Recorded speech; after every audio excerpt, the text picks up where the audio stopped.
Global NCAP భద్రతా ప్రమాణాల ప్రకారం 5 చెత్త రేటింగ్ పొందిన భారతీయ కార్లు global new car assessment programme global NCAP సింపుల్గా అనేది యూకే రిజిస్టర్డ్ స్వచ్ఛంద సంస్థ అయిన జీరో ఫౌండేషన్ యొక్క ప్రాజెక్ట్. వాహన భద్రత గురించి వినియోగదారులకు అవగాహన కల్పించడం ద్వారా మార్కెట్లలో సురక్షితమైన కార్ల అమ్మకాలను ప్రోత్సహించడం ఈ కార్యక్రమం యొక్క లక్ష్యం. ఇప్పుడు చూద్దాం మన ఇండియన్ పాపులర్ మోడల్స్కి వచ్చిన ఘోరమైన తక్కువ రేటింగ్స్. ఈ రేటింగ్స్ ఎలా ఇస్తారో నేను ఈ వీడియో ఎండ్లో అర్థమయ్యేటట్టు చెప్తాను. దయచేసి ఈ వీడియో మొత్తం చూడండి.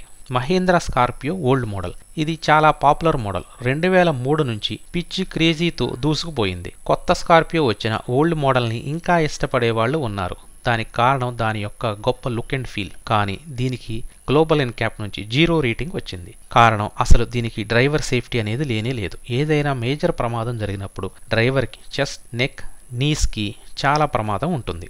Hyundai Eon. ఇది కూడా చాలామంది మధ్యతరగతి ప్రజలు కొనుక్కుంటున్నారు. దీనికి కూడా 0 రేటింగ్ వచ్చింది సేఫ్టీలో. కారణం అసలు డ్రైవర్ సేఫ్టీ అనేది లేదు. ఏదైనా మేజర్ ప్రమాదం జరిగినప్పుడు డ్రైవర్కి చెస్ట్, నీస్కి చాలా ప్రమాదం ఉంటుంది. దీనికి కారణం దీని డిజైన్. సుజుకి సెలెరియో. ఇది కూడా చాలామంది మధ్యతరగతి ప్రజలు ఇష్టపడి కొనుక్కుంటున్నారు. దీనికి కూడా 0 రేటింగ్ వచ్చింది సేఫ్టీలో. కారణం అసలు డ్రైవర్ సేఫ్టీ అనేది చాలా తక్కువగా ఉంది as per NCAP crash test. ఏదైనా మేజర్ ప్రమాదం జరిగినప్పుడు డ్రైవర్ యొక్క చెస్ట్, నీస్కి చాలా ప్రమాదం ఉంటుంది. చెస్ట్ ఇంజ్యూరీస్ వల్ల ఎక్కువ మంది చనిపోతారు. Renault quid. ఇది చాలా పాపులర్ అయిన బడ్జెట్ అండ్ పెర్ఫార్మెన్స్ తోటి చాలా మంది సెకండ్ కార్ కింద కొనుక్కుంటున్నారు. దీనికి 1 స్టార్ రేటింగ్ వచ్చింది గ్లోబల్ ఎన్క్యాప్ టెస్ట్లో. సో ఇది కూడా డ్రైవర్ సేఫ్టీ చాలా పూర్ పెర్ఫార్మెన్స్ ఇచ్చింది. దీని టెస్ట్లో ఎయిర్ బ్యాగ్స్, వితౌట్ ఎయిర్ బ్యాగ్స్కి 1 రేటింగ్ మాత్రమే వచ్చింది. టాటా నానో. ఇంకా దీని గురించి పెద్దగా చెప్పుకునేది ఏముంది. ఒక పెద్ద బాడీ బిల్డర్ దీన్ని శాంతం ఎత్తేయగలడు. దీనికి 60 కిలోమీటర్ల ఫాస్ట్లోనే 0 రేటింగ్ వచ్చింది. దీని యొక్క poor design, body height and tyre structure తోటి ఈజీగా పల్టీ కొట్టేయగలదు. సో దీంతో మనం హైవే ప్రయాణం చాలా ప్రమాదకరం. ఇప్పుడు అసలు గ్లోబల్ ఎన్క్యాప్ అంటే ఏమిటో చూద్దాం. మొదట చెప్పుకున్నట్టు ఇది యూకేకి చెందిన ఒక స్వచ్ఛంద సంస్థ. దీనిని 2011లో స్టార్ట్ చేశారు. ఇది 2014లో మొదట ఇండియన్ కార్స్కి రేటింగ్ ఇవ్వటం మొదలుపెట్టింది. దీనికి చాలా విమర్శలు కూడా వచ్చాయి కారు మ్యానుఫ్యాక్చరర్స్ నుంచి, డీలర్స్ నుంచి అండ్ కస్టమర్స్ నుంచి కూడా.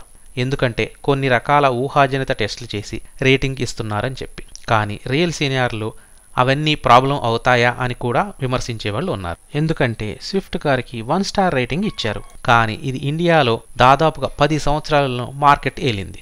మారుతి చైర్మన్ భారగా కారు కూడా ఇండియన్ రోడ్కి ఈ టెస్ట్లు ఎందుకు పనికి వస్తాయని తన ఫ్రస్ట్రేషన్ని, అసహనాన్ని కూడా బయటపెట్టుకున్నారు. కానీ ఇప్పుడిప్పుడే మన ఇండియన్స్ కూడా సేఫ్టీ మీద దృష్టి పెడుతున్నారు. లేకుంటే just mileage and look and ఫీల్తో ఇప్పటివరకు మేజర్ కస్టమర్స్ని కారు కొనేవాళ్ళు. ఈవెన్ ఇండియన్ గవర్నమెంట్ కూడా సేఫ్టీ ప్రోటోకాల్స్ని తయారు చేసింది. భారత్ ఎన్క్యాప్ని రీసెంట్గా అంటే ఆగస్ట్ 23లో స్టార్ట్ చేశారు. దీన్ని లాటిన్ అమెరికాస్ యొక్క లాటిన్ ఎన్క్యాప్ని బేస్ చేసుకుని భారత్ ఎన్క్యాప్ని రూపొందించారు. చివరగా మీ దగ్గర పైన చెప్పిన కార్స్ ఉంటే భయపడవలసిన పని లేదు. తక్కువ రేటింగ్ ఉన్న కార్స్ని సిటీ ట్రాఫిక్లో యూజ్ చేసుకోవచ్చు.